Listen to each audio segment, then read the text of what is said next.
Olá, vamos falar sobre sensibilidade proprioceptiva estomatognática.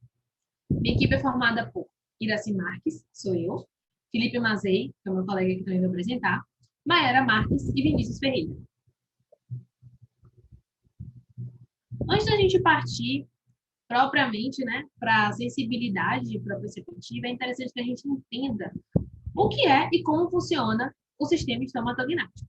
Se a gente for analisar a etiologia da palavra estômago, a gente vê que ela é de origem grega e um sinônimo relacionado a ela é boca, enquanto que gnato está relacionado com mandíbula, nesse caso, osso mandibular. E o que é o sistema estomatognático também? Ele é o conjunto de estruturas bucais, como eu falei, e estruturas associadas que desenvolvem funções comuns, tendo como característica constante a participação da mandíbula. Ela funciona, esse sistema funciona para suprir algumas funções vitais que têm a ver com princípios biológicos dos animais, dos seres humanos, que é a autopreservação e a perpetuação da espécie. Dentro desse sistema, nós temos a função digestória, respiratória, a de comunicação, defesa e agressão. Os componentes do sistema estomatognático, o muscular, neural, ósseo, dentário, articular e o periodonto. Dentre esses, a gente destaca o nervo e o muscular. Sensibilidade proprioceptiva. Agora, a gente vai partir para puramente a sensibilidade. A gente sabe que a boca é rica em receptores. Dentre esses receptores, a gente destaca os proprioceptores, ou seja, receptores que podem captar a função própria ou específica de um determinado tecido ou órgão. Via de regra, a gente se refere aos mecanorreceptores, que eles detectam os sinais físicos. Então, desses proprioceptores, o que a gente acaba falando usualmente relacionado ao oral, ao bucal, são os mecanorreceptores. As características desse tipo de receptor são iguais aos outros. Comuns, como captar uma faixa relativamente restrita de estímulos, eles também possuem um limiar de excitabilidade, a cronaxia, que é o tempo mínimo de ação do estímulo. Eles também têm característica de adaptação, acomodação, produção de potencial localizado, enfim. Várias outras características estão relacionadas à questão de todos os receptores. A gente tem um objetivo da sensibilidade proprioceptiva estomatognática, que é determinar a sensação específica correspondente, como modificações na posição do côndilo mandibular, que é determinado por sinapses estabelecidas no tálamo basal, mas eles também podem excitar o tálamo intralaminar. O conjunto de estimulações sensitivas que são provenientes da boca, específica a sensação estomatestésicas geral. O que é isso, essa sensação? É uma sensação global da boca. A sensação que a gente sente as coisas na boca. Por outro lado, os mecanismos proprioceptivos estomatognáticos são fatores decisivos no controle da função estomatognática. E eles acabam orientando o sistema nervoso central no sentido de atingir um nível funcional adequado de acordo com o propósito fisiológico. Em cada articulação temporomandibular, conhecida como ATM, existe uma densa população de mecanorreceptores. E estes respondem a variações da tensão das diferentes partes da cápsula articular. Os mecanorreceptores, eles controlam e coordenam os reflexos dos músculos que operam a articulação da ATM. Os mecanorreceptores da ATM são os principais contribuintes para a percepção e determinação da posição da mandíbula durante a postura corporal, da direção da velocidade dos movimentos da mandíbula durante as funções estomatognáticas habituais. Até mesmo quando a gente tem um objeto na boca, entre os dentes, isso também é uma função, mas também é percebido por esses mecanorreceptores, quando a gente tem algum objeto na boca e ele consegue identificar. Lembrando também que a gente tem outros tipos de receptores proprioceptores estomatognáticos. na boca. Eu acabei falando do ATM, direcionando, porque é o que a gente mais vai abordar, mas a gente também tem no periodonto, no músculo do tendão, desculpa, músculo e tendão, mucosa oral e o dente. Está relacionado com a polpa dentária. E o periodonto com o ligamento. Mas a gente também tem esses e é focado na TI. Então, quando há uma maloclusão severa, o que é uma maloclusão? É quando o encaixe dos dentes ele não ocorre de forma interessante, né? Não ocorre de forma correta. Então, é a maloclusão. O encaixe dos dentes ele ocorre de uma forma discrepante do que é o correto. Pode acontecer na maxila ter uma protusão ou a mandíbula ter. Varia, ou até as duas mesmo e ter uma discrepância. Quando isso ocorre severamente, né, produzem-se modificações na articulação que vão perturbar o funcionamento dos mecanorreceptores articulares.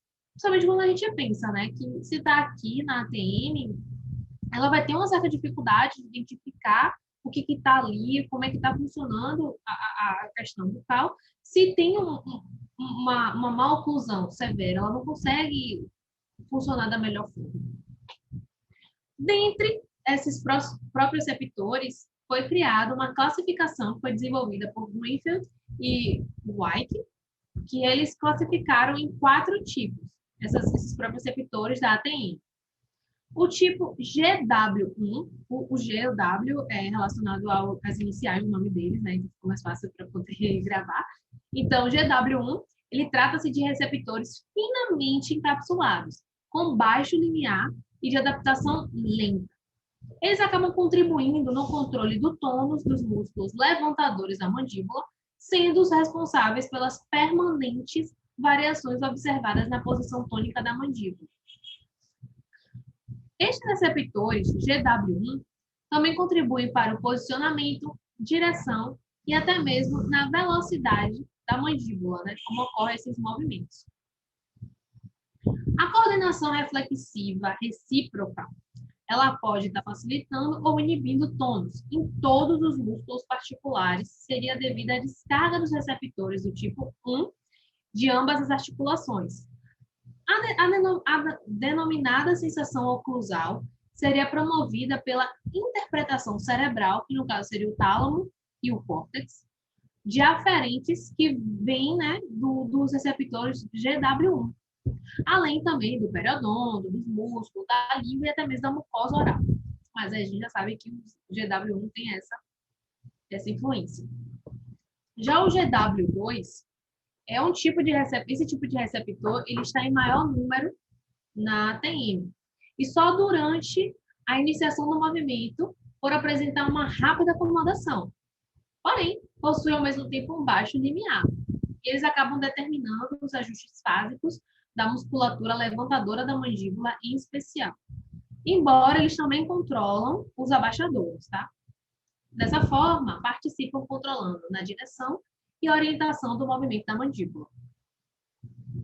O GW3 são praticamente todos restritos ao ligamento lateral de cada articulação, bem como aos ligamentos acessórios, como o estilo mandibular. Parece que eles são assim, semelhantes com os órgãos tendinosos de Golgi, né? Eles agem somente quando a cápsula for excessivamente deslocada ou distendida. Eles apresentam um limiar assim, mais elevado do que todos os outros que a gente já citou, né? O GW1 e o GW2.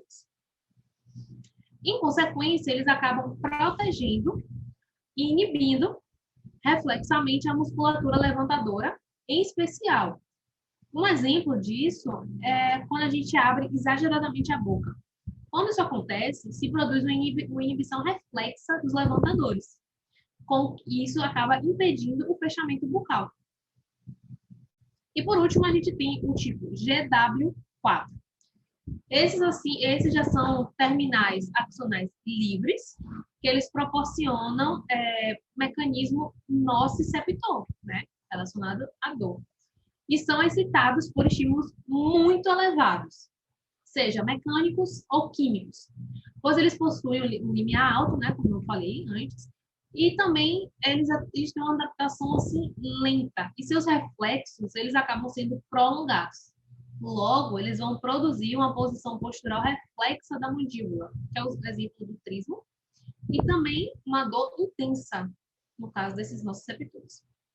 A dor originada na TM, por excitação desses nossos receptores do tipo GW4, né, esses próprios receptores, que são de alto limiar, eles sucedem, né, porque estes se comportam como nossos receptores.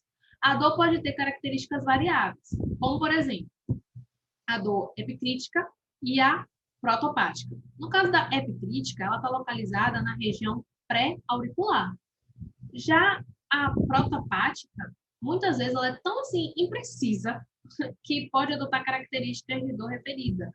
Então ela pode acabar assim projetando-se para outras regiões, como temporal, como supraciliar, zigomático ou paranasal. Então assim, às vezes ela pode estar até relacionada com a questão da sinusite, né, dessa parte paranasal.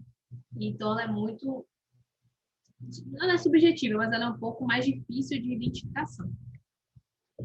As aferências originadas dos 4 tipos de receptores da TM, que foram esses que eu falei, eles somente são transmitidos pelos nervos articulares de origem trigeminal, que é aurículo temporal, masseter e nervos temporais profundos.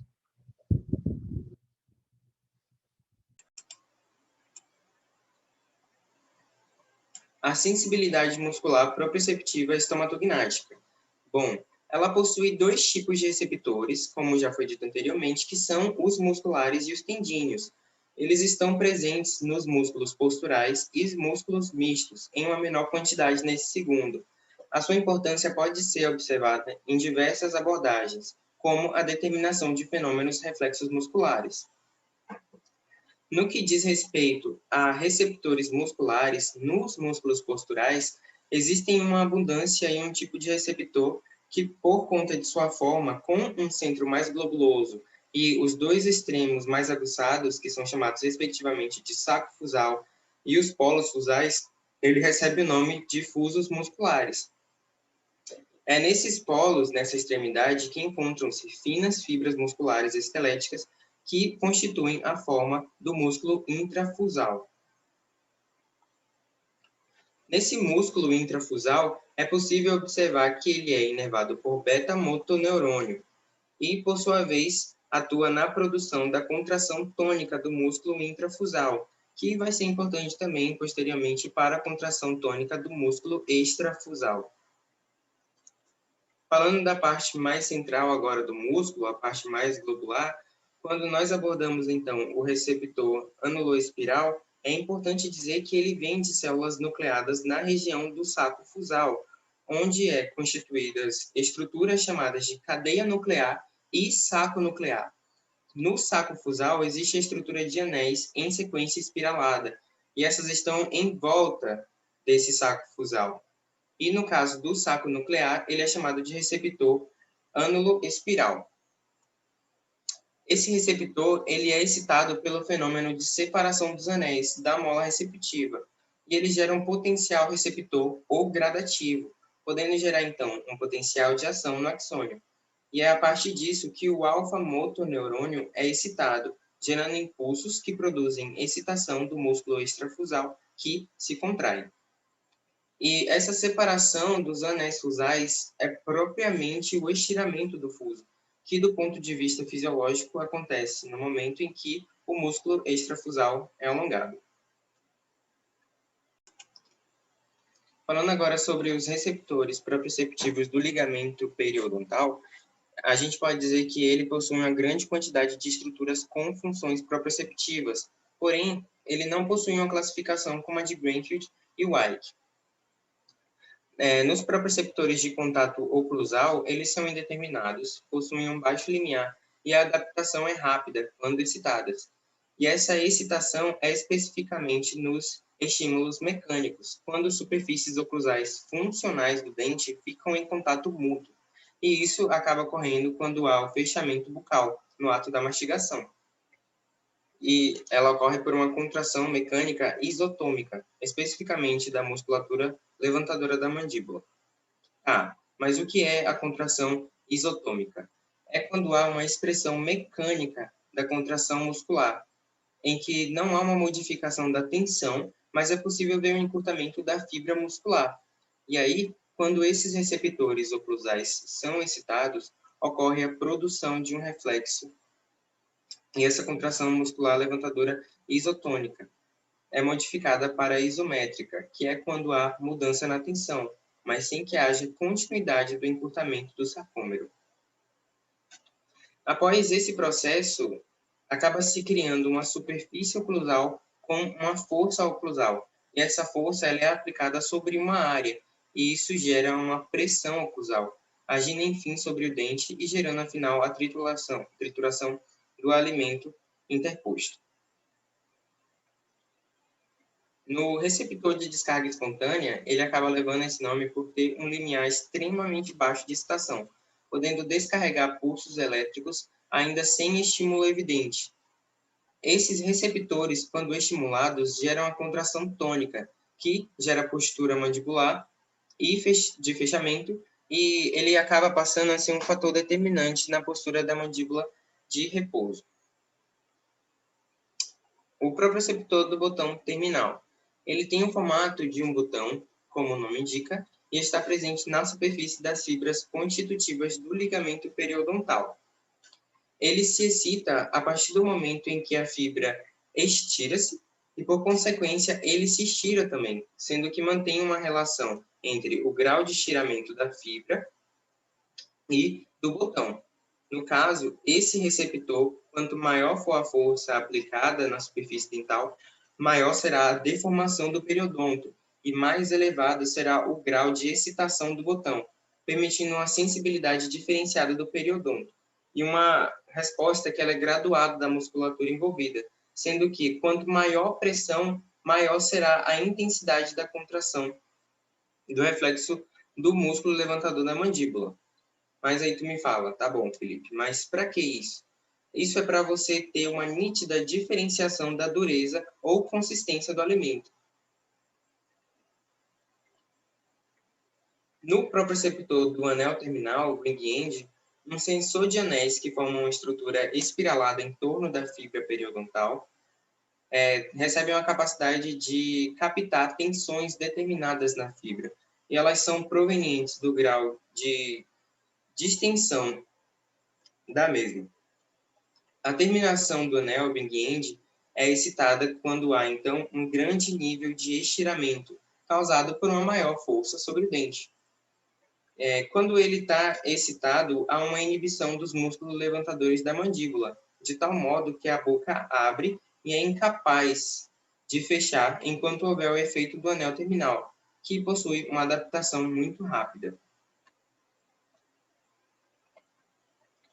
O proprioceptor do axônio livre. Lembram-se do receptor GW4 da articulação temporomandibular? De um modo geral, esse proprioceptor se comporta de forma muito semelhante. É uma terminação axonal sem mielina e possui um alto limiar e adaptação bastante lenta. Quando é excitado, ele promove, então, dor e resposta tônica da musculatura levantadora.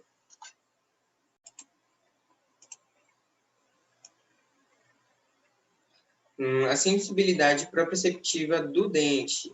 Os receptores deles estão localizados na polpa dentária, porém eles são considerados discutíveis e bastante controversos. Existem tanto dados que comprovam a existência e seu funcionamento, como há os que negam. E no caso dos que negam, por exemplo, eles afirmam que as suas atividades são derivadas do periodonto e não atividades pulpares. Sensibilidade proprioceptiva da mucosa oral. Como eu já tinha dito antes, a mucosa oral, a nossa boca, ela é rica em receptores. Na verdade, ela é rica na diversidade de receptores também. Em grande parte, eles são da natureza proprioceptiva, incluindo nesses os vísceros receptores e os nociceptores. Os proprioceptores mucosos, eles se situam em vários pontos, eles acabam exercendo funções bastante variadas e complexas. gente também tem os próprios receptores da mucosa lingual. Eles já são localizados principalmente no dorso da língua e, em especial, na ponta e nas bordas laterais. Eles tratam-se de um conjunto de mecanorreceptores que são sensíveis à pressão, deformação, tração ou simples contato. Do mesmo modo que os receptores periodontais ou articulares contribuem para a sensação estomatostésica e acabam deflagrando reflexos adaptativos, particularmente motores na própria língua, que eles exibem movimentos importantes da auto-higiene bucal, por exemplo, também como a fala, mastigação, cuspir. Uma dessas funções também que a gente percebe é o de deslocamento da língua, que ela acaba empurrando o bolo alimentar no sentido da superfície oclusal de diferentes dentes, segundo a consistência do alimento. Mas, assim, em resumo, os mecanorreceptores linguais, eles controlam a função motora da própria língua, tá? Para a gente poder entender. E a gente também tem os próprios receptores da mucosa labial. Já esses, eles se tratam de receptores de limiar baixo, né, em geral, e geralmente de adaptação lenta, e participam de modo particular na sucção, no beijo, na fala, no canto, entre outras ações. Eles também têm a ver com a iniciação de reflexos posturais ou dinâmicos dos músculos dos mesmos lábios, bem como os músculos da face, bucinador também em particular, os da língua, mas também, em certas circunstâncias, nos músculos mandibulares. Proprioceptores da mucosa do palato duro. Dentre esses proprioceptores, existe um interesse num grupo de receptores que tem natureza mecânica. Eles estão localizados na região supraincisiva, né, em relação com as papilas mucosas. Eles estão na região, né, numa zona que é designada como área de Maurel. Agora, por que esse interesse? Então, a onda vibrátil, que ela vem da emissão das pregas vocais da laringe e se dirige para a boca, ela bate justamente contra a área de Maurel, que é sensível a esse estímulo. Ele é constituído por ondas compressivas e descompressivas, as ondas sonoras. Então, ele acaba provocando um reflexo, que é identificado como reflexo trigêmeo recorrencial. As fibras aferentes trigeminais, iniciadas na área de Maurel, sinaptam no núcleo sensorial principal do quinto par, onde partem fibras para o tálamo, provocando a sensação de fala. Por outra parte, para o núcleo motor do vago, excitando motoneurônios vagais, relacionados com os músculos intrínsecos da laringe, através do nervo laríngeo inferior ou recorrente. De modo que o vago vai controlar a contratibilidade dos músculos laríngeos intrínsecos e, por conseguinte, o fenômeno fonatório. Deste modo, a mucosa bucal ela pode controlar o processo da fonação, adaptando-se de acordo com o programa propósito da fala. Pelo exposto, é mister conservar a mucosa palatina de Maurel livre. Ou seja, é interessante que evite-se, né, aparelhos ou intervenções com o propósito sempre de deixá-la funcionar de acordo com seus objetivos. Por isso que a gente não deve instalar próteses que cubram essa região, especialmente indivíduos idosos, que são indivíduos que, além de requererem a prótese, eles também têm limitação na acuidade auditiva, dado que isso tudo acaba gerando outro reflexo de adaptação e de fonação, o reflexo cócleo recorrencial, com a finalidade parecida ao reflexo trigêmeo recorrencial. E temos, por último, os próprios receptores da mucosa do palato mole. Nessa região, é possível especificar uma diversidade grande de receptores mecânicos também. A maior parte sensível à tensão, à deformação, toque ou pressão aplicado ao palato mole, pelo que tem relevância na deglutição, particularmente de sólidos, no vômito, na eructação. Nestas condições, os receptores são excitados, criando-se reflexos coordenados em que participam os músculos da língua, palato mole e faríngeos, porque deve haver, ao mesmo tempo, ajuste pelos músculos mandibulares, adaptando a mandíbula a essa função motriz. Os proprioceptores da mucosa retrolingual, eles são receptores que estão na parte posterior da língua, na mucosa, e eles são pouco estudados, mas eles são muito relevantes para as nossas sensações viscerais. Então, ele acaba recebendo o nome de visceroceptores e possuem ainda importância nas funções vocais relacionadas à vida vegetativa. Certos receptores estão localizados nos nossos canais paraepiglóticos, e eles se tratam de receptores que são muito sensíveis à umidade ou ao fluxo d'água. Os receptores, nesse caso, dessa sensibilidade à umidade, eles são hidrossensíveis, e quando excitados pelo fluxo de água, eles são responsáveis pela inibição da nossa sensação de sede. Já no caso inverso, com a ausência do fluxo de água, boca seca, ele excita os receptores de forma que causam desidratação neles, o que provoca aferência e se traduz na sensação de procura por água.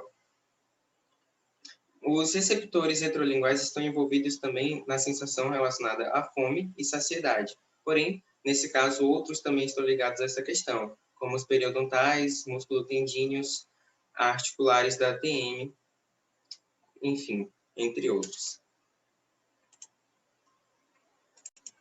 Enfim, finalizamos aqui o conteúdo sobre sensibilidade proprioceptiva estomatognática. A equipe agradece a todos pela atenção e tenham uma boa tarde.